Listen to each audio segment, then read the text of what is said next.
éternel, c'est avec un immense respect que nous nous approchons de toi pour entendre ta parole, pour recevoir ta parole. Seigneur, dispose nos cœurs afin que nous puissions la recevoir avec un bon état d'esprit, dans une bonne terre, qu'elle porte du fruit, qu'elle transforme nos vies, qu'elle nous change, qu'elle nous édifie. Seigneur, qu'elle fasse croître Christ en nous, qu'elle nous fasse diminuer, nous qui sommes pécheurs, Seigneur. Et pour ma part, je te prie de permettre que je sois suffisamment effacé pour que toi, tu sois élevé. Seigneur, autrement, il ne sert à rien d'annoncer ta parole. Je suis, comme d'habitude, tout à fait conscient de la responsabilité qu'est la mienne d'annoncer ta parole. Et c'est pour ça que je viens avec respect et tremblement devant toi, Seigneur, pour me confier entre tes mains, de manière à ce que ce soit toi qui parles. Au nom de Jésus-Christ. Amen.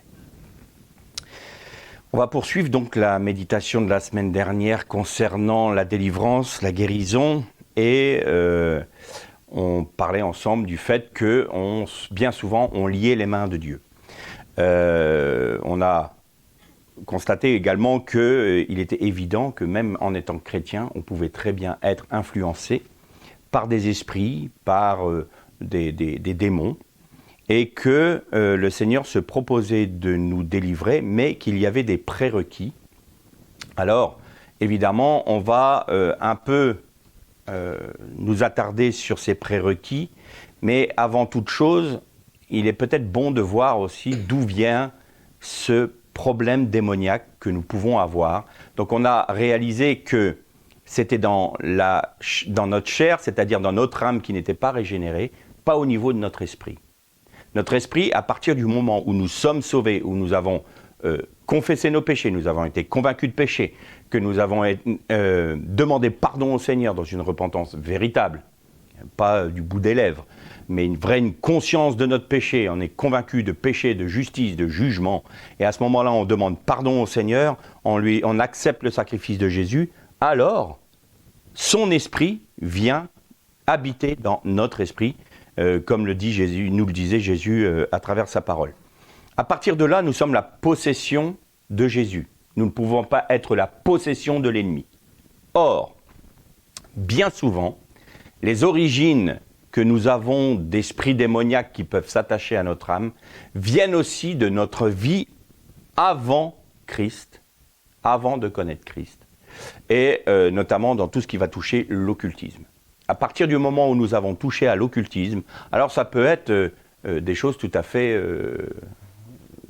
qu'on considère un peu banales. Oh, dans le journal, il y a l'horoscope, ben, on va s'attacher à l'horoscope, on va le lire. Oh, on se dira, c'est de la superstition, mais malgré tout, on le lit. C'est quoi mon signe? C'est quoi ceci? En fait, on prête le flanc à des suggestions que nous font les esprits impurs, de manière à nourrir ce qu'il nous propose, à se nourrir de ce qu'il nous propose et à nourrir ce qu'il nous propose. On va voir ça un peu plus en détail. Ça peut aller plus loin. Alors tous ceux qui vont avoir touché à tout ce qui est invocation des morts, bien sûr, tirer les cartes, faire des incantations, tous ceux qui ont été de près ou de loin dans le milieu de la franc-maçonnerie. Alors là, on est dans quelque chose d'extrêmement grave et il y a besoin de délivrance. Bien sûr, à partir du moment où nous avons demandé pardon, le Seigneur nous délivre de cet occultisme. Nous, le but, c'est d'en être totalement purifiés. Et quand nous réalisons que dans notre vie, il y a encore des esprits qui peuvent avoir un accès, il nous faut rentrer dans une attitude d'obéissance immédiate envers Dieu, de manière à ce qu'il puisse traiter en profondeur les racines de cet occultisme-là. Une fois qu'on est chrétien, comment est-ce qu'on peut ouvrir des portes à des esprits impurs? Il y a un texte très particulier de Jésus qui dit « Celui qui dit raka à son frère », c'est-à-dire, en hébreu, on pourrait le traduire par « imbécile », est un meurtrier. On pourrait dire, bon, il y a quand même un abus de langage là. Si je dis à quelqu'un, t'es un imbécile, ça ne veut pas dire que je veux le tuer. Oui. Mais, et le mais est très important, Qu'est-ce que nous disait le Seigneur? En fait, il y a un esprit qui vient vous suggérer une pensée sur quelqu'un d'autre. Il va y avoir une sorte de mépris. Ça va commencer comme ça. Le mépris va faire en sorte que quand cette personne va vous offenser, il va y avoir un sentiment de rancune, un sentiment de rancœur, qui fera place à un sentiment de vengeance, qui fera place à un sentiment d'agressivité, et qui peut amener jusqu'au meurtre, quand il est consommé complètement. En fait, ce que le Seigneur Jésus disait, attention, à partir du moment où vous nourrissez ce genre de pensée, toi, tu n'étais qu'un imbécile, alors, d'ores et déjà, vous rentrez dans un processus qui va vous faire aller, qui peut vous faire aller jusqu'au meurtre. C'est pour ça que celui qui dit « raka » à son frère est déjà animé par un esprit de meurtre. Ça ne veut pas dire qu'on va le tuer, mais on est animé par cet esprit qui conduit au meurtre. Et si nous nourrissons ça, eh bien, on va avoir des pensées très néfastes envers ce frère, mais même envers nous. Parce que tout d'un coup, on va perdre notre paix, on va perdre notre sérénité, on va avoir un esprit agité, une âme en ébullition, nos sentiments vont être complètement chamboulés parce que nous n'avons pas pardonné à ce frère. Et que nous avons permis à des esprits impurs de nous conduire dans ce genre de pensée envers lui. Et là, c'est déjà le début de la galère. Et c'est pour ça qu'on ouvre des portes à des pensées, à des esprits qui, eux, vont pas venir en disant « tue-le ». Venir « oh, t'as vu ce qu'il a fait envers toi ?» Quand même. Il te méprise là. Et alors on va avoir un regard qui va changer sur notre frère. Et plutôt que d'aller le voir en disant « écoute, voilà, j'ai été offensé, pourquoi tu as fait ça ?» Peut-être que le frère dit « excuse-moi, je ne me rendais pas compte, c'était pas du tout mon intention. » Affaire réglée. Mais là non, on ne va pas le voir. Puis on commence à le regarder, à plus vouloir lui dire bonjour, on le regarde avec un regard sévère, et ça y est, on est dans le processus. On est rentré dans le processus. On ouvre une porte à des esprits de rancune, de rancœur et de violence, parce qu'il faut dire les choses. D'autres choses qui peuvent être assez importantes à déterminer, c'est qu'à chaque fois que nous ouvrons une porte à ce genre d'esprit, nous sommes l'objet de notre attention. Nous devenons central dans notre pensée. Qu'est-ce que ça veut dire ?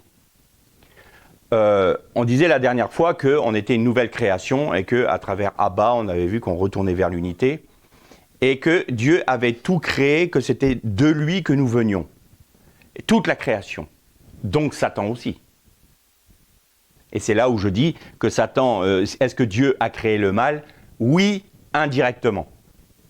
Pourquoi ? Satan a été créé comme étant une créature des plus glorieuses qui soit. Il était juste en dessous l'homme, entre guillemets. Parce que Dieu a créé l'homme pour répondre à ce problème de la rébellion de Satan, de manière à ce que son Messie puisse s'incarner et avoir la victoire sur Satan. Mais alors, d'où vient le mal ? Et il y a quelque temps, on avait médité là-dessus. Satan, tout d'un coup, au lieu de porter sa personne et son intérêt vers le Créateur, il a commencé à se regarder lui-même. Et il a commencé à faire en sorte que lui-même soit central. Et alors, l'orgueil a pu faire son chemin. À partir du moment où nous regardons à nous-mêmes, où nous devenons égocentriques, où notre intérêt n'est que notre personne, notre moi, alors nous prêtons le flanc à toute cette panoplie d'esprits mauvais qui vont venir, soit l'esprit de violence dont j'ai parlé à l'instant, parce que on a osé offenser ma petite personne, soit on va s'apitoyer sur soi-même, et ça c'est un esprit aussi, l'esprit d'apitoiement, un esprit de propre justice, un esprit de tristesse, de mélancolie. Tout ça, c'est la panoplie du « je suis, moi, la petite personne qui n'est pas comprise, qui est maltraitée, que le Seigneur a délaissé, et il y a une épreuve qui m'atteint, mais le Seigneur ne s'occupe pas de moi. Vraiment, je suis le pauvre petit malheureux. » Je suis central dans ma pensée. Et là, ça ouvre des portes à une multitude d'esprits qui vont inciter, qui vont nous suggérer des pensées. Et si nous ne prêtons pas garde à cela, nous allons non seulement faire de ces pensées les nôtres, nous allons les nourrir, et plus nous allons les nourrir, et plus nous allons rentrer dans la mélancolie, dans la violence, dans la propre justice, dans la rancune, que sais-je encore. En nourrissant ces pensées-là, nous les faisons croître. Or, l'enfant de Dieu, par principe, doit remettre toutes ses pensées à Dieu, de manière à ce qu'elles soient purifiées. Est-ce que c'est un esprit de tristesse qui est conduit par le Saint-Esprit? Ça peut arriver. Le Saint-Esprit nous met un fardeau de tristesse pour un sujet particulier. Et alors, on est collaborateur avec Dieu pour apporter cette tristesse et cette situation de tristesse, c'est le cœur de Dieu qui est triste, de manière à ce qu'il y ait une solution divine. Ça aussi. Mais là, c'est un fardeau de tristesse, non pas une pensée de tristesse qui va nous apitoyer sur nous-mêmes. C'est pour une situation. Nous ne sommes pas centrales. Donc, la parole, l'Esprit de Dieu en nous, va nous faire discerner ce qui est de Dieu et ce qui n'est pas de Dieu. Et ce qui n'est pas de Dieu doit rester sur la croix, parce qu'autrement, eh bien, nous aurons des démons qui vont s'attacher à nous. Il y a dans Exode 34, je crois, oui, Exode 34 au verset 7, Dieu dit « Je pardonne jusqu'à la 1000e génération et je punis jusqu'à la 3e et la 4e génération. » Alors, c'est un texte assez bizarre parce qu'on pourrait se dire « Mais quand même, Dieu n'est pas juste là. Il punit la faute des pères jusqu'à la 4e génération. Mais il bénit jusqu'à la 1000e. Et attendez, moi, si mon père a fait une faute ou si mon grand-père a fait une faute, pourquoi est-ce que j'en paye le prix? En fait, c'est pas ce que Dieu a voulu dire. Il n'a pas dit « je vais le maudire ». C'est punir, c'est littéralement le mot hébreu pakad. Pakad qui veut dire je tiens en compte. Je retiens la faute des pères jusqu'à la 4e génération. Qu'est-ce que Dieu voulait dire là? L'homme et la femme, quand ils se marient, vont avoir des enfants. De ce fait, ils ont une autorité spirituelle sur leurs enfants. C'est un fait, c'est une loi spirituelle. D'ailleurs, les parents nomment leurs enfants. C'est-à-dire que nommer, dans la Bible, c'est toujours prendre autorité sur. Maintenant, si une personne qui a une autorité sur son enfant va apporter à son enfant quelque chose qui est négatif, s'il est lui-même inspiré, s'il est lui-même lié par des démons, s'il est lui-même lié par des esprits impurs, il va transmettre cette mentalité, cette façon de faire à son enfant. Il y a même des cas terrifiants où des mères avaient dit à une de ses filles « Tu seras toujours pauvre ». Et la fille avait reçu ça pratiquement inconsciemment et elle avait ouvert une porte à un esprit de pauvreté. Et elle a toujours été pauvre jusqu'au moment où le Seigneur lui a fait réaliser, quand Jésus-Christ, elle avait la délivrance et qu'elle a rompu la malédiction pour elle-même. Et c'est pour ça que Dieu dit jusqu'à la 4e génération, parce que ce que nos pères ont produit, nous allons tendance à le reproduire pour nos enfants qui eux-mêmes auront tendance. Mais Dieu, au lieu de dire jusqu'à la 1000e génération, il dit « Mais je vais quand même faire grâce à cette famille, je vais faire en sorte que ça stoppe à la 3e ou 4e génération. » Ce qui ne veut pas dire que la première génération ne peut pas se repentir. Mais vous voyez, Dieu limite les dégâts, j'ai envie de dire. C'est pas, il dit, je vais vous maudire jusqu'à la 4e génération et puis il n'y a pas le choix. Non, il dit, c'est grave parce qu'il y a une loi spirituelle que j'ai établie. Les parents vont faire, je vais œuvrer, mais je limiterai jusqu'à la 4e génération maximum. Donc, il peut y avoir des portes qui ont été ouvertes par nos familles et à partir du moment où nous avons réalisé qu'il y avait des portes ouvertes par nos ancêtres, il nous appartient, pour nous-mêmes, de rompre cet enchaînement de liens pour nous-mêmes, qui déliera automatiquement nos enfants. À partir du moment où nous refusons la malédiction sur notre vie, que nous la portons à Christ, que nous sommes conscients que Christ a porté non seulement nos péchés, nos maladies, mais également nos malédictions, alors ça s'arrête à l'instant même. Et nos enfants, nous allons leur transmettre non pas quelque chose qui est issu de la malédiction, mais qui est issu de la vie du Christ, donc de la bénédiction de Dieu. Et c'est pour ça que parfois, il y a des personnes qui, tout en étant chrétiens, en ayant fait l'expérience de la nouvelle naissance, ne réalisent pas qu'il y a un arrière-plan familial qui s'attache non pas à leur esprit, mais à leur âme. Il y a l'esprit de rejet, par exemple. C'est la même chose. Quand des parents disent « tu n'étais pas voulu », l'enfant se sent rejeté, ouvre une porte à un esprit qui va lui dire « t'as vu un peu ? T'étais pas accepté. Hein, même tes parents t'aiment pas. Alors tu penses que Dieu va t'aimer ? Fais ce que tu veux. Et puis tu peux haïr le monde entier, t'étais pas accepté. Tu sais, profite de la société. Allez, fais des choses mauvaises. » Voilà ce que ça entraîne. Un esprit de rejet, un esprit d'accusation, un esprit de pauvreté, comme je disais pour cette sœur-là. Et donc, il y a des lois spirituelles qui font que nous transmettons à nos enfants ce que nous sommes. Donc, si nous sommes soumis à Satan, nous transmettons à nos enfants d'être eux-mêmes soumis à Satan. Si nous sommes soumis à Dieu, alors nous transmettons cette soumission à Dieu, à nos enfants, qui doivent faire pour eux-mêmes le choix, bien évidemment, parce que le Seigneur ne punit pas l'enfant pour le péché du père, et le père n'est pas puni pour le péché de son enfant. C'est un choix personnel. Mais ça, c'est une réalité spirituelle qu'il nous faut bien comprendre, parce qu'autrement, il y a des moments où on est là, on se dit « mais attends, Dieu est injuste, moi je paye pour le prix de mon père ». Non, c'est pas ça. C'est cette fameuse loi spirituelle qui fait que nous dépendons d'autorité. Tout comme la femme dépend de l'autorité spirituelle de son époux, c'est une loi spirituelle. Une fois qu'on comprend qu'on a pu ouvrir des portes de cette manière-là, il faut rentrer donc dans ce que l'on appelait les prérequis. Qu'est-ce qu'il y a comme prérequis ? On avait vu ensemble le manque de pardon. Le manque de pardon, ça c'est énorme. Vous ne pouvez pas être délié si vous ne déliez pas votre frère. D'ailleurs, dans la prière du Notre Père, que nous a enseigné le Seigneur, il disait « Pardonne-nous nos offenses, tout comme nous pardonnons ». Donc si nous ne pardonnons pas, eh bien, il ne faut pas que l'on s'imagine, nous dit la Bible, que nous serons nous-mêmes pardonnés.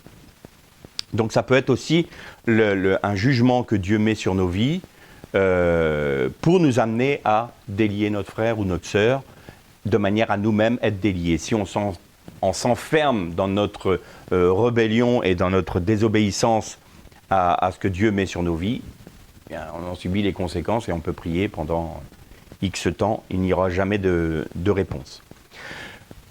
Une autre chose qui fait en sorte que nous ne pouvons ne pas être délivrés ou guéris, c'est le manque de foi.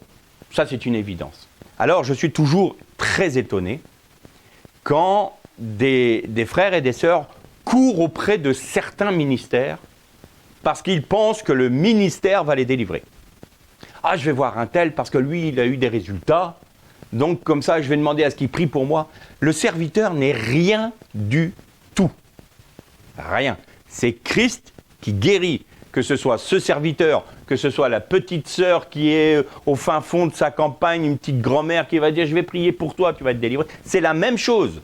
Il n'y a pas de grand serviteur qui délivre, parce que là aussi il y a un danger.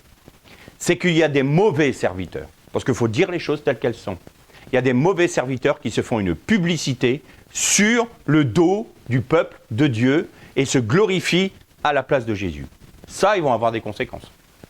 Il ne faut pas qu'ils s'imaginent que ça va rester impuni. Si on usurpe la gloire de Dieu, c'est à nos risques et périls. Après, ils font ce qu'ils veulent. Mais attention, là, il y a un véritable avertissement. Si votre objectif, c'est d'être reconnu parce que Dieu vous fait la grâce de vous utiliser pour guérir, délivrer, eh bien, il y a un danger pour vous.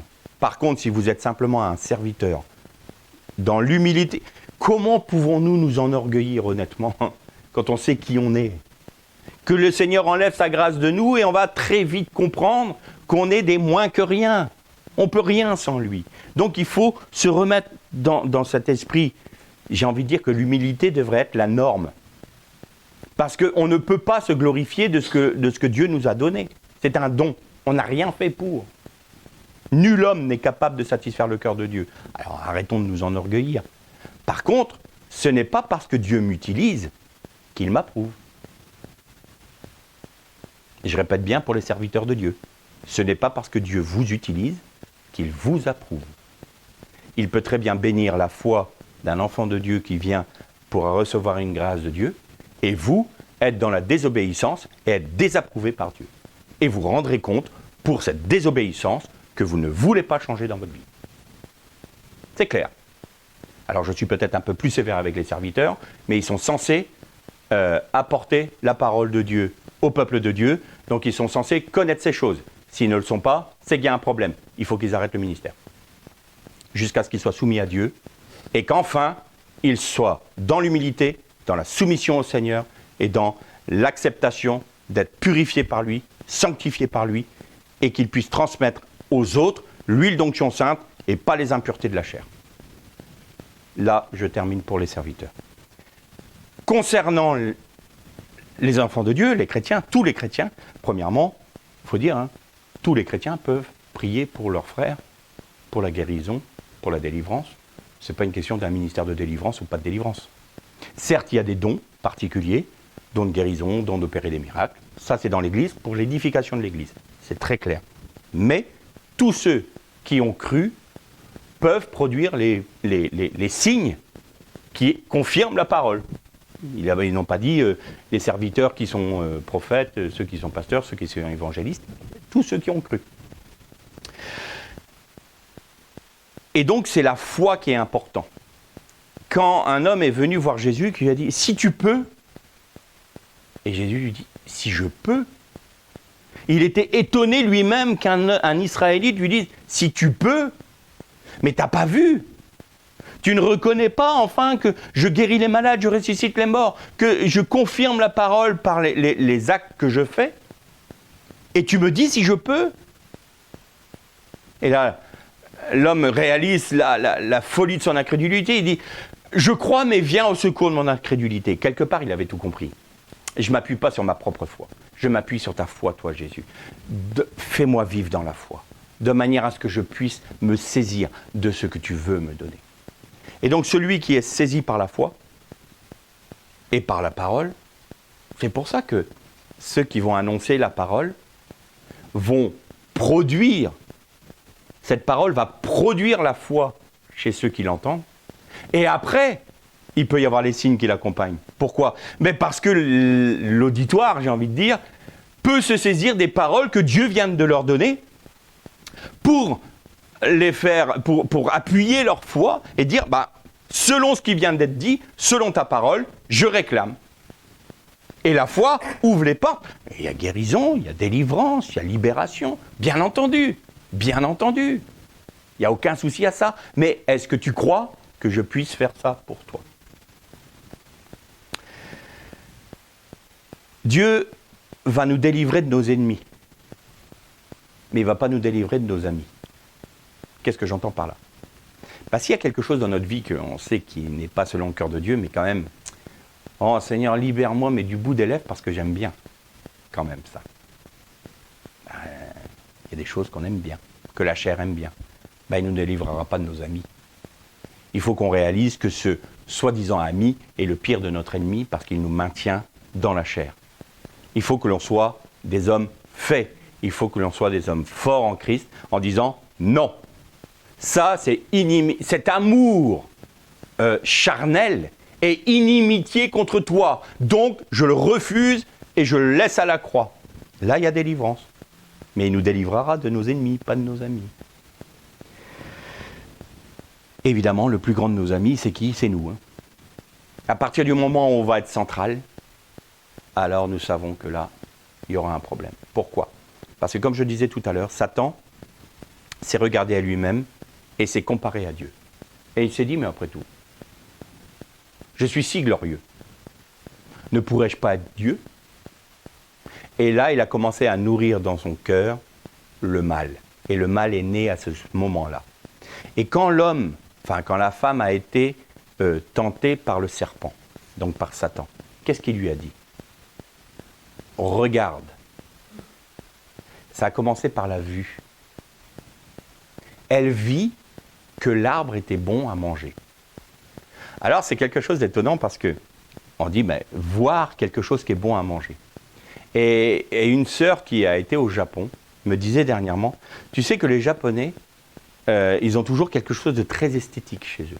Les jardins japonais et les repas sont très esthétiques parce que leur faim est produite par la vue du plat.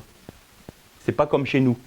Nous, on va avoir une bonne odeur, oh là là, ça donne faim. Eux, ils vont dire, oh, comme c'est beau, ça donne faim.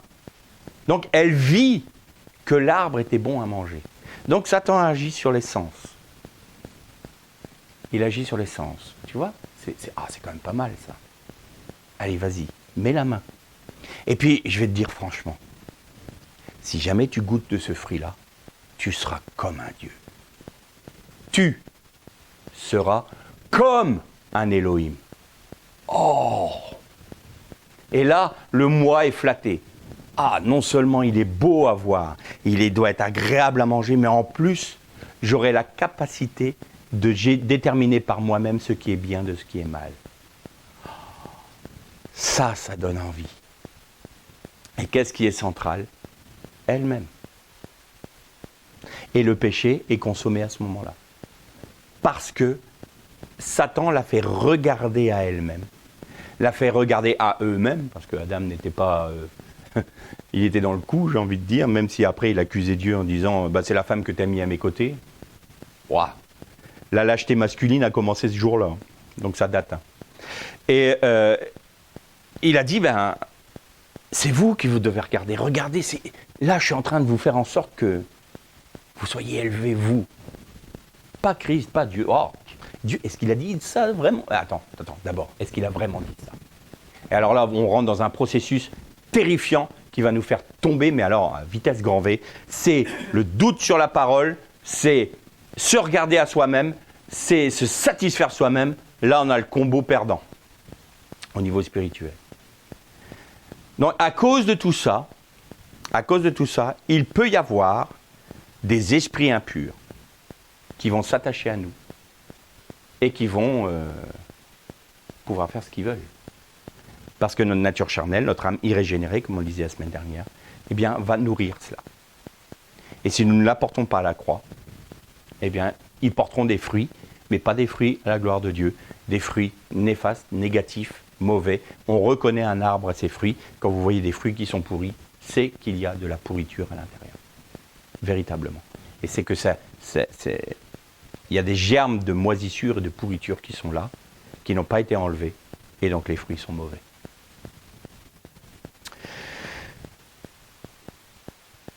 Après avoir dit tout cela, à partir du moment où les prérequis sont remplis, il y en a un qui est principal, c'est la désobéissance. Alors la désobéissance, là je voudrais m'arrêter quelques instants dessus, parce que c'est important. Et on va lire un texte dans le premier livre de Samuel, au chapitre 15, et on va lire, je crois que c'est à partir du verset 22, 22-23. Donc 1 Samuel 15, versets 22 et 23. Le Seigneur prend-il autant plaisir aux holocaustes et aux sacrifices qu'à l'obéissance de celui qui écoute le Seigneur? Écoutez, vaut mieux que les sacrifices. Donc écouter, ça veut dire entendre et obéir, c'est shema. Shema veut dire entendre, écoute, mais aussi écoute et obéis. Donc obéir vaut mieux que les sacrifices. Prêter attention vaut mieux que la graisse des béliers. Car la rébellion vaut le péché de divination. Et la résistance vaut le recours illicite au téraphim. Donc là, dans la rébellion, c'est dans la désobéissance. Ce texte-là nous dit que l'obéissance vaut mieux que la graisse des béliers et les sacrifices, et la désobéissance équivaut à la divination.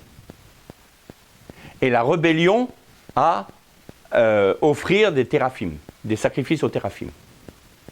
Alors là, c'est assez surprenant, parce que c'est pareil, on pourrait dire, bon, c'est un excès de langage, parce que si je désobéis, bon, c'est pas comme si j'allais consulter les morts, invoquer les morts.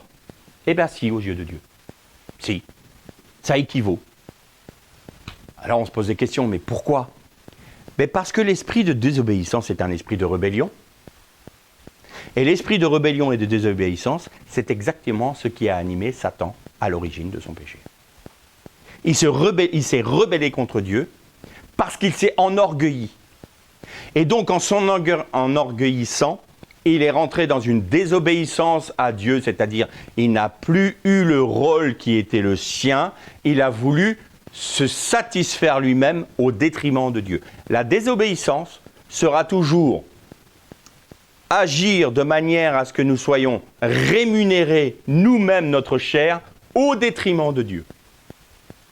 Et donc ça équivaut à la divination. C'est comme si on sacrifiait à des idoles. L'idole, c'est nous. Et on offre des sacrifices. C'est quoi ce sacrifice? La désobéissance.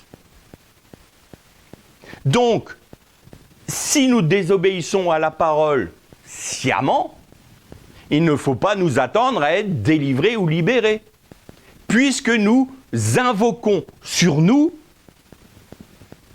l'équivalent des idoles et des invocations, de la divination.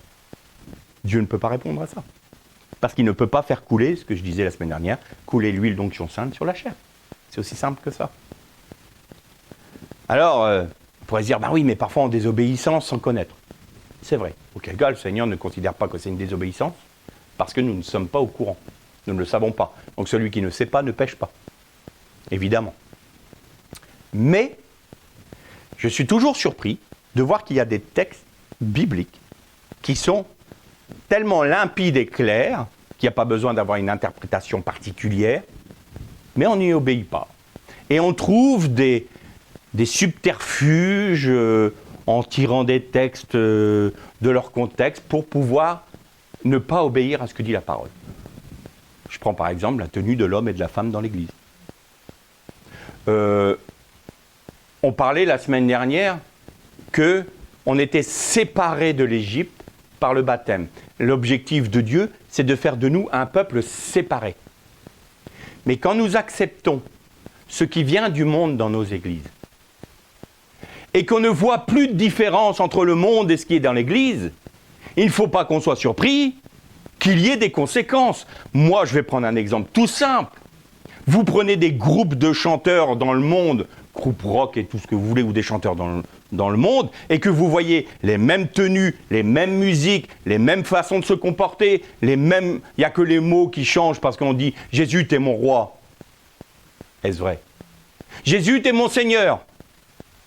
C'est vrai. Jésus, tu es celui qui dirige ma vie. Est-ce vrai?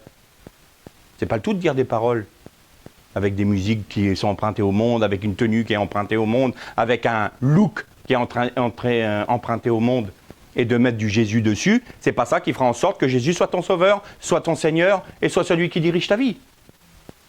Voilà. Donc quand on voit plus de séparation entre l'Église et le monde, ça pose un problème. Je le dis simplement, mais moi, ça me pose un problème. On doit voir une différence entre des enfants de Dieu et ceux qui ne sont pas régénérés. Pourquoi? Mais parce que le monde va se dire, bah enfin, en fin de compte, on n'est pas trop dérangé dans cette entre guillemets, église. On peut s'y installer sans problème. On peut adhérer à l'église. Le concert à l'église coûte nettement moins cher que celui du groupe rock à côté. Donc pourquoi pas? Puis on a ça tous les dimanches, dis donc. Alors c'est pas mal. On va faire la fête. On va danser. On va être un spectacle. Et donc on a des adhérents. On n'a pas des disciples, on a des adhérents. Et après on s'étonne. Ah ben dans l'église il y a des problèmes. Ah ben il y a tel sentiment. Ah ben il y a des divorces. Ah ben il y a de l'impudicité. Ah ben évidemment, on ouvre plein de portes. Les chansons du monde, certaines musiques du monde, sont faites de manière à entraîner ceux qui les écoutent dans l'impudicité, dans la violence, dans même le suicide. Et si on ramène ce genre de musique dans l'église, est-ce qu'on va s'imaginer une seule seconde qu'on va être pas influencé par ces mêmes esprits? Bien sûr que si. Alors soyons conséquents. Pourquoi est-ce que nous n'obéissons pas? C'est là la question. La désobéissance vaut la divination et la rébellion, les offrandes au téraphim. La Bible dit. Une fois qu'on a vu ça, donc à partir du moment où tous ces prérequis sont remplis, bien évidemment que le Seigneur va vouloir nous délivrer, nous libérer, nous guérir, nous délier, c'est une évidence. Mais il faut qu'on soit conséquent avec Dieu. Ce n'est pas un, et je mets 10 millions de guillemets, ce n'est pas un copain. Il est grand temps que l'Église retrouve la sainteté de Dieu. La notion de la sainteté et de la grandeur de Dieu, de l'honneur qui lui est dû, de la gloire qui lui est due, de notre adoration. Parce qu'on en a fait un copain qui est là comme un super-héros qui va nous délivrer de toutes nos difficultés et qui est juste là pour satisfaire nos envies. Non, nous sommes des pécheurs qui avons été rachetés par grâce. Nous nous sommes rebellés contre lui. Nous l'avons humilié, nous l'avons par nos propos, par nos actions, nous l'avons dénigré, souillé. Et lui nous fait la grâce de payer le prix de notre rébellion sur la croix et nous osons dire que c'est un copain. Non, il nous a rachetés, nous sommes sa possession. Seigneur, je me prosterne devant toi. Que veux-tu de moi ? Je t'offre toute ma vie. Tout. Que veux-tu ? Je ne peux plus m'appartenir au regard du prix que tu as payé pour le rachat de ma vie. C'est tout. Alors, il y a 2 cas exceptionnels où le Seigneur va... Enfin, au moins 2 cas où le Seigneur ne va pas nous délivrer. Alors là, on commence à se dire, mince, qu'est-ce qui nous arrive sur le coin du nez ?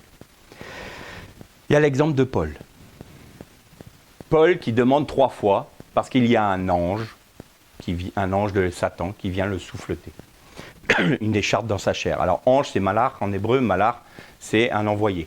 Donc Dieu a permis que cet esprit de maladie ou que sais-je, c'est pas précisé, on sait que c'est dans sa chair, affaiblisse Paul. Et Paul prie, normal.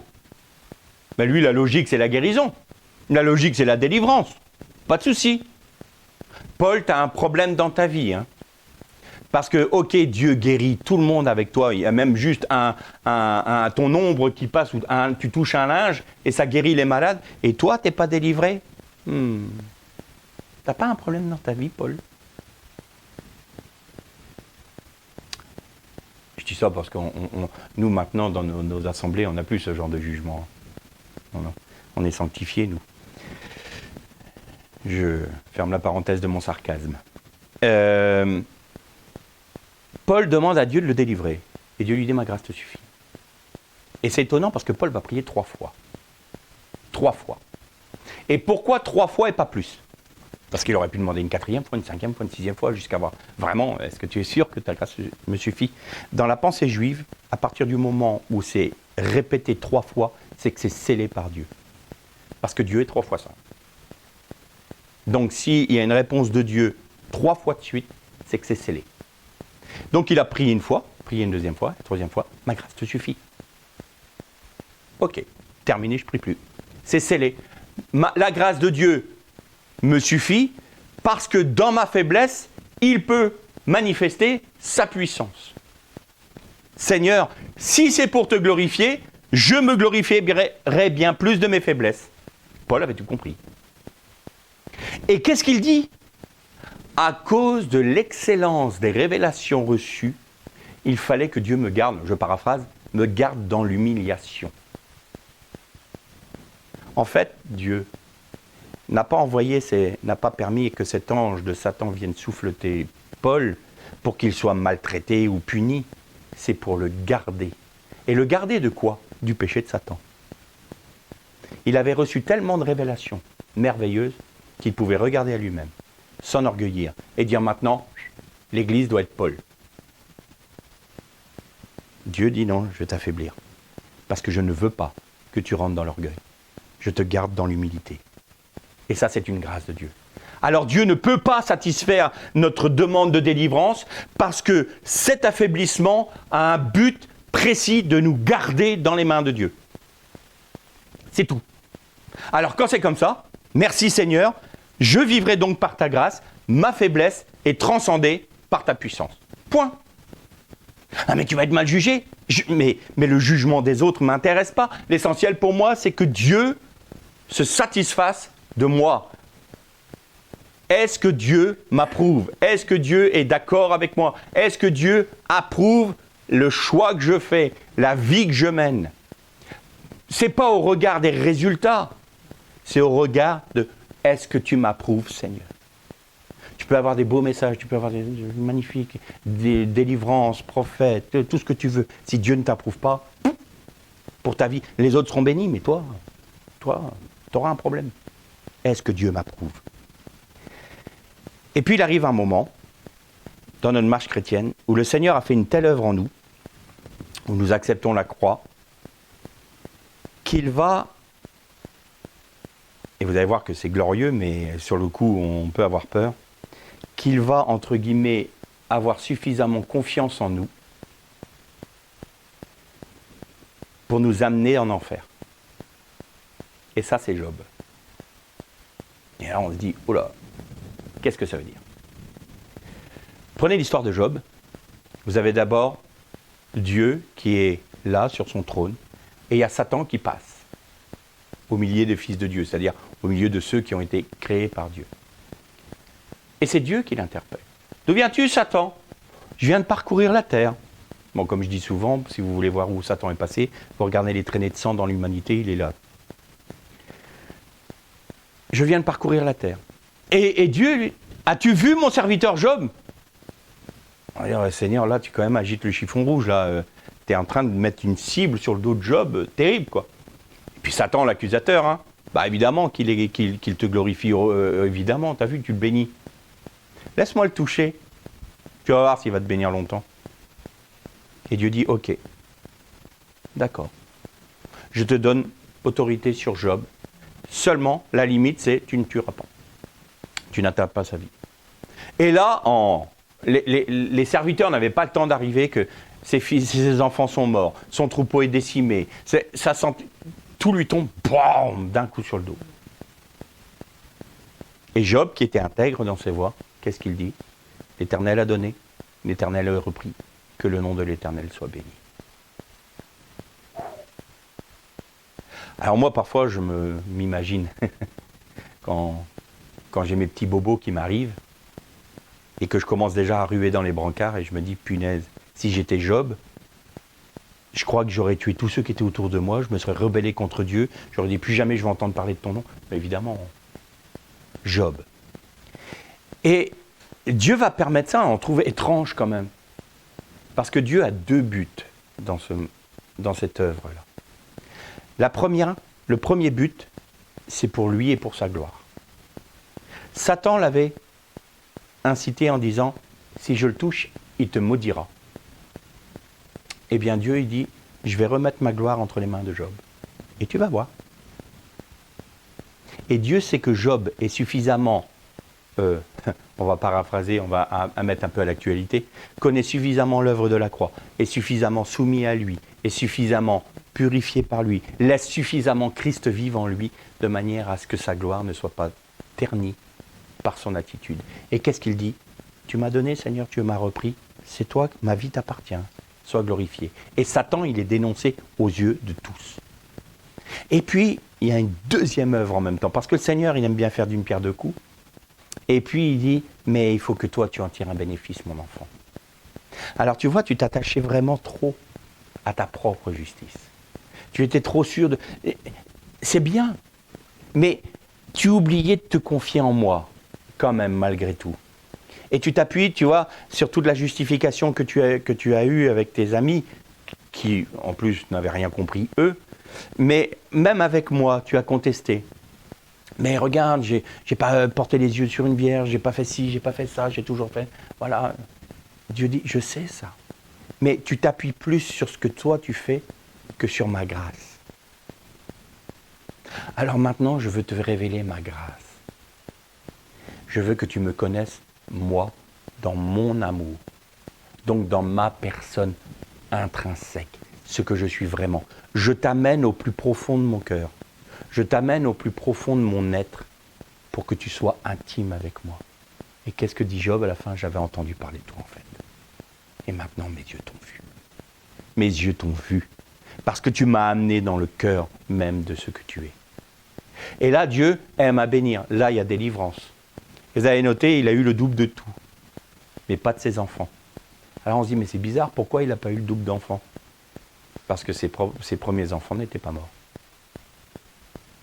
Il l'attendait. Donc il avait le double. Ils n'étaient pas perdus. Ils étaient sauvés. Donc à travers ces méditations, ces deux méditations, on a compris que sans une soumission totale à Dieu, sans laisser Christ prendre toute la place en nous, on peut avoir des grâces malgré tout, par la foi. Et j'en suis un exemple vivant, parce que dans ma jeunesse, j'étais pas un foudre de guerre chrétien, on va dire. J'étais plus que brinque-ballant, mais j'ai toujours vécu dans le monde évangélique, dans les églises. Et j'avais eu un très gros problème de dos, j'avais un disque écrasé, et j'ai demandé la prière. Et j'ai senti cette chaleur dans ma colonne vertébrale. Et quand j'ai refait un scanner, le disque était normal. Il y a une réponse à ma foi. Dieu m'a fait grâce. Mais ce n'est pas pour ça que j'étais entier pour lui. Donc il y a des moments, Dieu va faire grâce en disant, regarde, je pose ma main sur toi. Mais maintenant, je veux t'attirer à moi. Accepte ça. Je ne l'ai pas fait tout de suite, loin de là. Mais je sais ce que le Seigneur a fait. Je suis là aujourd'hui. Donc, il ne faut pas demander la grâce pour la grâce. Il faut comprendre le pourquoi de ce que nous vivons. Si nous sommes malades, si nous sommes animés par un esprit impur, si quoi que ce soit. Pour les esprits impurs, il veut nous en délivrer, ça c'est une évidence. La maladie, c'est autre chose. Quoique la maladie peut être aussi le fruit d'un esprit impur. Mais bon, là on rentrerait dans... Mais quoi qu'il en soit, c'est toujours dans l'intercession, dans la soumission à Dieu. De dire, Seigneur, que veux-tu m'apprendre? Qu'est-ce que je ne comprends pas? Et Dieu donnera toujours une réponse. À Paul, il a répondu. À Job, il a répondu. Mais on aura toujours une réponse. Si c'est, tu vois, j'ai permis ça dans ta vie parce que sur ce point-là, tu désobéis. Alors on doit avoir cette honnêteté et cet élan vers Dieu pour dire, je veux obéir tout de suite. Et je répète encore une fois, ce n'est pas nous qui arriverons à obéir. Seigneur, je remets cette situation, je remets ma désobéissance entre tes mains, afin que tu puisses faire que j'obéisse. C'est de ta vie, c'est de ta grâce que je veux, sur laquelle je veux m'appuyer pour pouvoir t'obéir. Mais si on commence à dire, oui, mais je pense que tu vois, ta parole, elle dit ça aussi, donc éventuellement, est-ce que je dois... Bon, on commence à marchander avec Dieu. Là, il n'y aura pas de délivrance. Il nous faut une obéissance totale. Il nous faut un abandon total. Il faut remplir les prérequis de Dieu pour obtenir la délivrance. Ceux qui ont la grâce juste par leur foi et qui sont dans la désobéissance doivent comprendre que c'est un appel pour eux de Dieu pour leur dire, maintenant, venez et rentrez dans l'obéissance de ma parole. Rentrez dans mon intimité.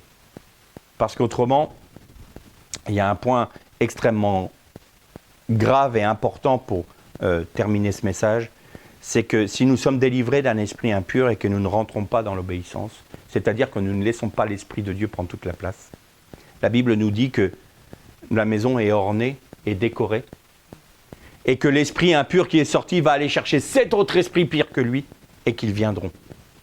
Nous pouvons nous retrouver dans un état 7 fois pire que ce que nous connaissions, parce que nous avons laissé la place vide qu'a laissé cet esprit en nous, sans laisser la place à Christ de prendre toute l'autorité dessus.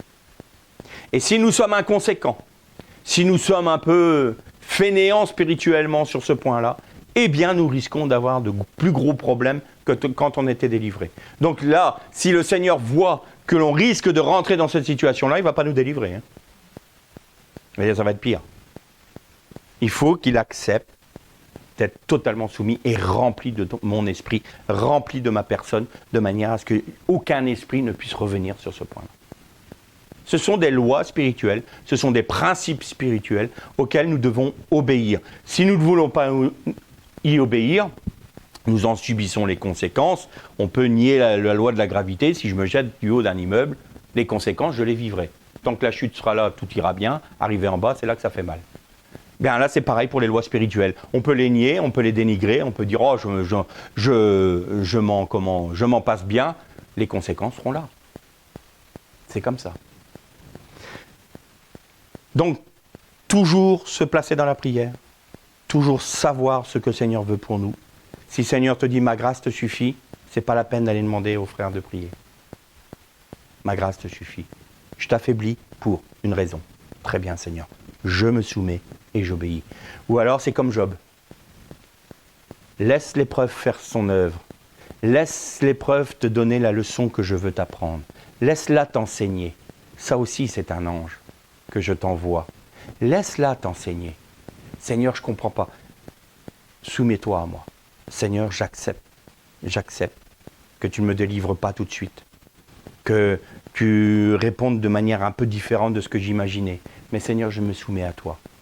Et tout d'un coup, on réalise que l'épreuve que nous traversons a une énorme leçon à nous apprendre et va nous faire nous abandonner encore plus entre les mains du Seigneur et va permettre à Christ de croître en nous de manière beaucoup plus significative que si on n'y était pas passé. Et puis, il y a un autre point aussi, c'est que quand l'épreuve dure et que la réponse tarde, nous n'avons pas la vision de toutes les choses. Et pourtant, il y a des situations dans lesquelles on pourrait se dire « Ah, mais là, c'est dramatique. Là, ça y est, on arrive au bout du bout. Ça va être l'horreur, quoi. » Et le Seigneur dit « Crois. Crois seulement. » Et ça va muscler notre foi. Soit on rentre dans la rébellion, soit on s'appuie encore plus à Christ. Et on dit « Seigneur, je crois ce que ta parole a dit. Ce que je vois, ce que je ressens, ce que je discerne, c'est du mensonge. » Ouais, mais tu le vis, non?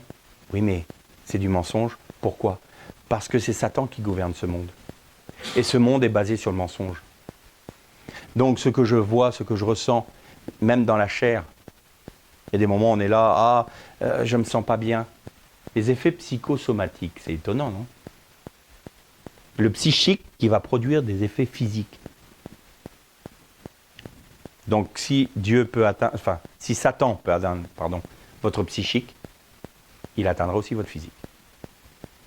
Donc Dieu ne va pas essayer de guérir le physique si le psychique reste dans un état déplorable. Donc il va traiter le problème à la racine.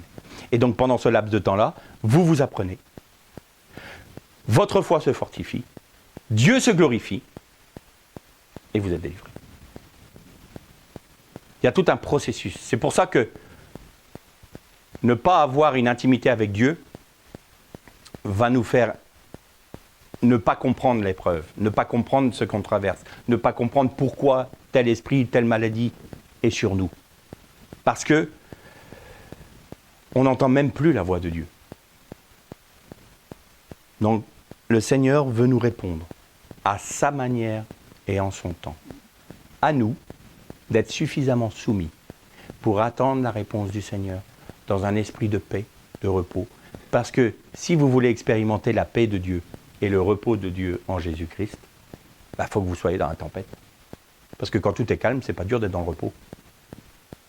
Mais si vous êtes conduit dans la tempête et que le Seigneur te dit « Je veux me révéler à toi comme ta paix et ton repos », et dans le milieu de la tempête, dans la tourmente, dans ce qu'on ne comprend plus, tout d'un coup, c'est surnaturel, ça dépasse l'intelligence, on se sent en paix et en repos, et on se dit « Seigneur, c'est toi. Et puis, je suis bien, moi. » Vous avez peut-être vos émotions qui sont chamboulées, mais au fond, votre esprit, il est dans le calme complet. Et là, vous expérimentez de manière surnaturelle ce qu'est la paix de Christ et le repos de Christ. Et tout ça, c'est pour fortifier notre foi.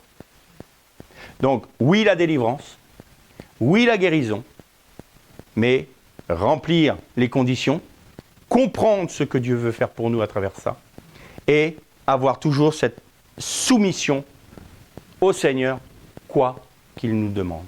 Et à ce moment-là, nous grandirons en lui, et lui peut se glorifier à travers nous. Erlé Shalom.